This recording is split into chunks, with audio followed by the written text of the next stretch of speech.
எத்தனையோ ஹாஸ்பிட்டலு பெங்களூர், மெட்ராஸ், கோயம்புத்தூர் எல்லாம் போய் அதாவது ஏஜ் ஆக ஆக நடுக்கம் அதிகமாகிட்டே வந்துச்சு. லாஸ்ட்டாக பார்த்து வந்து ஜெனட்டிக் ப்ராப்ளம்னு சொல்லி வேலூர் சொல்லி அனுப்பிச்சிட்டாங்க. எந்த மருந்து எடுக்காதீங்க, எதுவும் வேலை செய்யாதுன்னு சொல்லிட்டு. ஒரு 2 மாதத்துக்கு முன்னாடி உங்களை வந்து நாங்கள் கிருஷ்ணகிரியில் சந்தித்தோம். அப்புறம் நீங்கள் சொன்னீங்க அதெல்லாம் ஒன்றும் இல்லைங்க, சித்தோடுக்கு போய் ஒரு 9 நாள் ட்ரீட்மெண்ட்டு நாங்கள் சொல்கிறோம், போய் செய்யுங்கன்னு சொன்னீங்க. அங்கே வரமாலாம் கொடுத்தாங்க. ஒரு 5 கிலோ ரெடியூஷன் ஆகிடுச்சு வெயிட்டு. அந்த வருமால் வந்து பாப்பா இப்போ வந்து முன்னோக்கின்னா நல்லா கால் ஊனாமல் இருந்துச்சு, நல்லா ஊனி வைக்கிறாங்க. இப்போ ஜன்னல் பிடிச்சிருக்க நடுக்கமாக இருந்துச்சு, இப்போ நடுக்கமெல்லாம் குறைஞ்சிருக்குங்க ஐயா. என்னோட பேர் கலைச்செல்வி, சீர்காழிலேருந்து வரேன் சார். முதல்ல கடவுள், நான் வந்து கடவுளாக நினைக்கிறேன்னா நான் உங்களை தான் சார். 2 வருஷமாக எனக்கு மூட்டு வலி, கை வலி, கால் வலி. காலைல பொழுது ஏன்டா விடியுதுன்னு நினைப்போம். காலைல எச்சனால பக்கெட், நான் கிராமத்தில் இருக்கிறனால காசை ஒரு பக்கெட்டை பிடிச்சி தண்ணி தெளிக்க முடியாது என்னால். பிள்ளைங்களுக்கு 2 பொம்பளை பிள்ளைங்க இருக்காங்க சார். தலை செய்ய முடியாது, அந்த கையை இப்படி பிடிச்சி எனக்கு இந்த பின்ன முடியாம ரொம்ப கஷ்டப்படுவேன்.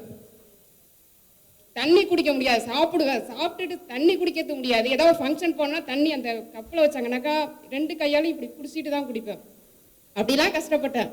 சாரை வந்து பார்த்தேன், கையை பிடிச்சி பார்த்தவொடனே உனக்கு எலும்புல பிரச்சனை இருக்குமா அப்படின்னாங்க. எனக்கு ஒன்றுமே சொல்ல முடியல. நம்ம என்னடா 4 டாக்டர்கிட்ட காமிச்சா அவங்களாம் பிளட் டெஸ்ட் எடுத்துட்டு அதுக்கப்புறம் தானே சொன்னாங்க, சார் நம்மளை நாடி துடிப்பு பார்த்த உடனே உனக்கு எலும்புல பிரச்சனை இருக்கேன்னு சொன்னாங்களேன்னு சொல்லிட்டு டெய்லியும் ஒரு வேளை மாத்திரை சாப்பிடலாம். எனக்கு கை வலி எழுந்திரிக்க முடியாது, கால் வலியாக இருக்கும்.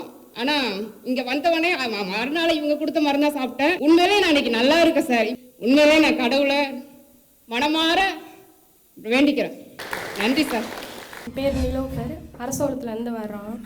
என் பையனுக்கு கரெக்டாக 9 மணிக்கு படுத்தானா 10 மணிக்கு எந்திரிச்சு வாந்தி வர்ற மாதிரி இருக்கும், வராது, எந்திரிச்சு ஓடுவான், கத்துவான், கீசுவான், யூரின் போயிடும், லெட்டின் போயிடும், ரொம்ப கஷ்டப்படுவான். காதெல்லாம் செவந்துடும், கண்ணெல்லாம் செவந்துடும். அந்த கொடுமையை கண்ணால் பார்க்க முடியாது. அப்படி வேதனைப்பட்டுக்கிட்டு இருந்தான். நாங்களும் 3 வருஷமாக 15 நரம்பு டாக்டர்கிட்ட பார்த்துட்டோம். போனால் தூக்க மாத்திரை, ஃபிக்ஸுக்குள்ளே மாத்திரை அப்படின்னு சொல்லி அவ்வளோ 10 மாத்திரை 7 மாத்திரை நைட்டு போடுறது, காலைல போடுறது. ஆனால் நைட்டு அதே மாதிரியே வாந்தி எடுப்பான், ஓடி ஓடி எடுப்பான். பகலையில் தூங்கினாலும் அப்படி தான், நைட்டு தூங்கினாலும் அப்படி தான். ரொம்ப வேதனைப்பட்டு ஏறாத இடம்லாம் வணங்கி கடைசியாக சாரை நம்பி வந்தோம். மாதத்துக்கு ஒரு 4-5 தடவை தான் தூக்கத்தில் வாமிட் எடுக்குது. குறைஞ்சிருக்கு சார். என்னால் மறக்கவே முடியாது. ரொம்ப ரொம்ப நன்றி சார். அல்லாவுக்கு ரொம்ப ரொம்ப நன்றி சொல்கிறேன். 3 வருஷமாக நாங்கள் தூங்கவே இல்லை. நிம்மதியாக தூங்கி எத்தனையோ வருஷம் ஆகுது. இவ்வளோ அளவுக்கு குணமானது நம்பவே முடியல சார். ஒய்ஃபுக்கு முடக்குவாதம், விரலெல்லாம் வலி, மூட்டு வலி, ஜாயின்ட்ஸ் வலி, கழுத்து வலி, தைராய்டு, ரொம்ப நாளாக கஷ்டப்பட்டுருந்தாங்க. நான் பாம்பேயில் இருக்கிற பெரிய பெரிய ஹாஸ்பிட்டல்லாம் போயிட்டு ட்ரீட்மெண்ட் எடுக்கலான்னு சொல்லிட்டு அங்கங்கே அப்ரோச் பண்ணோம். அங்கெல்லாம் போய்ட்டு நான் கம்பெனி மூலமாக போய்ட்டு ட்ரை பண்ணேன். இருந்தாலும் டாக்டரை பார்த்துட்டு உங்கள்கிட்ட இப்போ சொன்ன மாதிரியே நாங்கள் போனது வேறு. என் ஒய்ஃப் அவர்கிட்ட கொண்டு போது காமிக்கும்போது வெறும் 43 கிலோ தாங்க. அவங்களுக்கு தைராய்டு ப்ராப்ளம், முடக்குவாதம், இந்த விரல்லாம் வலி, கழுத்து வலி, இங்கே இடுப்பு வலி, இந்த மூட்டெல்லாம் வலி. டாக்டர்கிட்ட தெய்வச்செயலாக வந்து வாய்ப்பு கிடச்சி வந்த பிறகு அவர் ஒன்றும் இல்லை தட்டி கொடுத்து ஏதோ 2 மாதம் 3 மாதம் டெஸ்ட் எடுத்தாருங்க. எல்லாம் கொடுத்து 2015 இந்த 1 வருஷ காலத்தில் எல்லா வியாதியும் குணமாயிடுச்சு. இது எல்லாம் போக இப்போ அவங்க வெயிட் வந்து 54 கிலோ. 43 வந்த இப்போ 54 கிலோ ஹெல்த்தியாக இருக்காங்க. முகெல்லாம் தெளிவாகிடுச்சு. ட்ரைனிங் போயிட்டு வரும்போது பஸ்ஸில் வரும்போது சரி ஏலகிரி மலை பார்க்கலாம்னு சொல்லிட்டு விண்டோ ஓப்பன் பண்ணேன். இப்போ காது இந்த ஏர் வந்து குக் பண்ண காதில் அடிச்சுன்னு காது சரியாக கேட்க. டிவி பார்த்தா சரியாக சுத்தமாக பாடுற வாய்ஸ் மட்டும் புரியாது. அப்புறம் ஃபோன் பேசினா ஃபோன் பேசுறது கேட்காது, ஹெட்செட்டில் பாட்டு கேட்டால் கேட்காது. எல்லா ஹாஸ்பிட்டல்லையும் போயிட்டு எல்லா காது நிமிட்டி கேட்காது, மிஷின் வச்சு தான் நிமிட் ஆகிட்டேன். 2 காதுலையுமே மிஷின் வைக்கணும் அப்படின்னாங்க. அப்புறம் சாரோட ப்ரோக்ராம் வந்து டிவியில் பார்த்துட்டு இங்கே வரலான்னு சொல்லிட்டு ஒரு மூவி இருக்குது. இங்கே வந்த அப்புறம் ஒரு 6 நாளில் ஒரு ட்ரீட்மெண்ட் பண்ணாங்க. 6 நாளில் இப்போ பரவாயில்ல. இப்போ ஹெட்செட்டில் பாட்டு கேட்குது, ஃபோன் பேசுகிறாங்க. போன வருஷம் இந்த நவம்பர் மாதம்லாம் நான் ரொம்ப மோசமான நிலையில் இருந்தேன். அதால் என்னால் நடக்கவே முடியாது. நம்ம உயிர் பிழைப்போமாங்கிற கண்டிஷனில் இருந்தேன். எல்லா ஹாஸ்பிட்டல் அலோபதி, நானும் ஒரு ஹாஸ்பிட்டலில் வேலை பார்க்குற ஒரு ஆலோசகர் தான். நானும் அரசு மருத்துவமனை ஆலோசகர். ஆனால் என்னை காப்பாற்ற முடியாமல் அலோபதி வைத்தியத்தில் 7 வருஷமாக அலைஞ்சேன் நான். எனக்கு thyroid problem, kidney problem, heart problem, cholesterol, BP எல்லாமே இருந்துச்சு. எல்லா இடத்துக்கு போனால் ஸ்கேனு, சிடி ஸ்கேனு, ஆஞ்சு எல்லாம் பண்ணியும் காப்பாற்ற முடியாதுங்கிற கண்டிஷனில் நான் இருந்தேன். யாரும் சரியான டயக்னோஸ் எனக்கு சொல்லலை, உங்களுக்கு இதுதான் ப்ராப்ளம்னு யாருமே சொல்லலை. நம்ம இறந்துருவோங்கிற எல்லாருக்குமே வந்து நான் பிழைப்போங்கிற நம்பிக்கை கிடையாது, செத்து போயிடுவேன் அப்படிங்கிற எல்லாம் இந்த நோக்கத்தில் தான் இருந்தாங்க. இருந்தாலும் வந்து நான் டிவியை பார்த்துட்டு டாக்டர் நவீன் பாலாஜி சார் போய் பார்ப்போம், கடைசியாக ஒரு வாய்ப்பு பார்ப்போம், போய் எதுவாக இருந்தாலும் நடக்கட்டும்னு சொல்லிட்டு கடவுளை வேண்டிட்டு அவரை வந்து பார்த்த பிறகு ஒரே ஒரு வார்த்தை சொன்னாங்க, கவலைப்படாதடா நான் அவனை சரி பண்ணிடுறேன்னு என்னை தட்டி கொடுத்தாங்க. அந்த ஒரே ஒரு ஊக்கம் வார்த்தை வந்து உண்மையாக நம்ம பிழைச்சிடுவோம், நம்ம நல்லா ஆகிடுவோம் ஒரு நம்பிக்கை இருந்தது எனக்கு. 3 பொம்பளை பிள்ளைங்க. இந்த 3 பொம்பளை, எங்கள் வீட்டுக்காருக்கும் உடம்பு முடியல, ஸ்பைனல் கார்டு ஃப்ராக்சர், அவர் சவுதி போய் ஃப்ராக்சர் ஆகிடுச்சு, அவரும் உடம்பு முடியாமல் இருக்காரு. இந்த 3 பொம்பளை பிள்ளையை விட்டுட்டு நம்ம போயிடுவோமோங்கிற உள்ளுக்குள்ளே எனக்கு கடவுளை வேண்டிகிட்டே இருந்தேன். கடவுளாக என்னை காமிச்சது டாக்டர் நவீன் பாலாஜி சார் தான். 2வது வந்து சார் சொன்னோன்னே வீட்டுக்கு போய் நான் அவங்க வீட்டுக்கார்ட்ட சொன்னேன், இந்த மாதிரி சார் சொல்லியிருக்காங்க அப்படின்னு.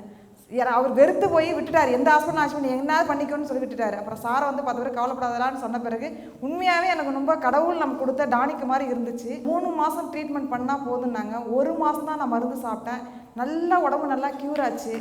அப்போ எங்கள் ஹாஸ்பிட்டலில் உள்ள எல்லா டாக்டர்ஸுமே கேட்டாங்க, எங்கே தான் கொண்டு காமிச்சேன், இவ்வளோ நல்லா ஆக்டிவாக வேலை செய்ய, ஏன்னா இவ்வளோ நாள் ரொம்ப முடியாமல் இருப்பேன், நல்லா ஆக்டிவாக இருப்பியா அப்படின்னு எல்லாரும் கேட்டாங்க. அப்போ நான் சொன்னேன், sir doctor Naveen Balaji sir ஹெர்போகரில் போய் பார்த்தேன் அப்படின்னு சொன்னேன். எங்கள் ஹாஸ்பிட்டலில் உள்ள டாக்டர் ஸ்டாஃபுங்க எல்லாருமே வந்தாங்க, அவங்களும் பூர்ண குணமடைஞ்சு நல்லாவே இருக்காங்க.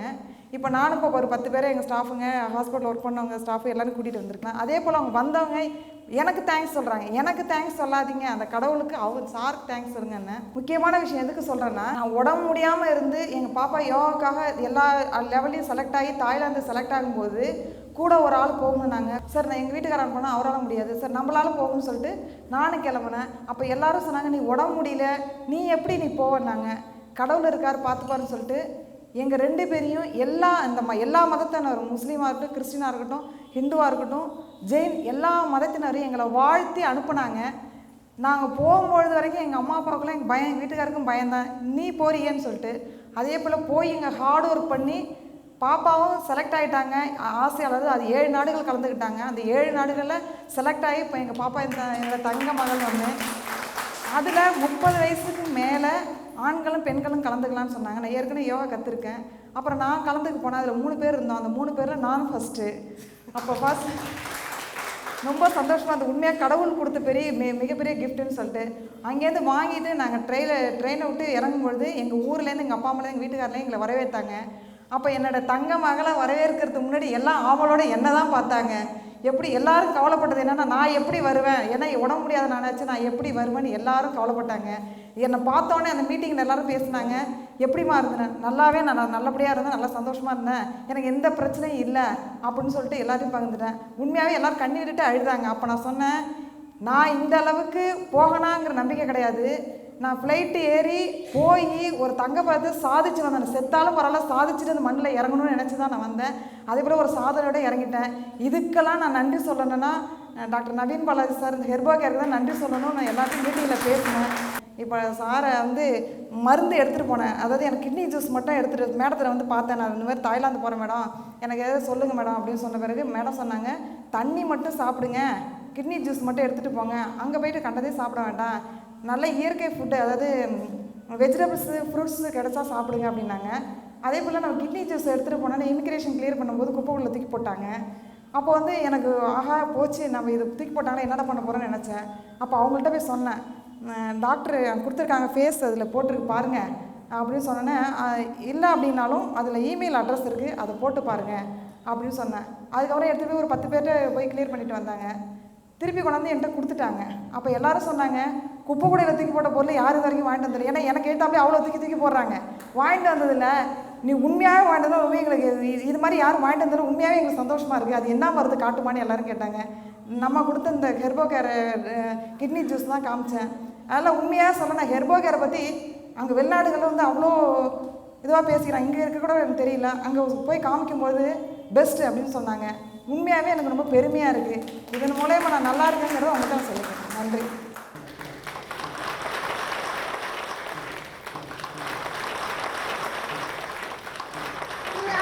மன்னர் புகழ்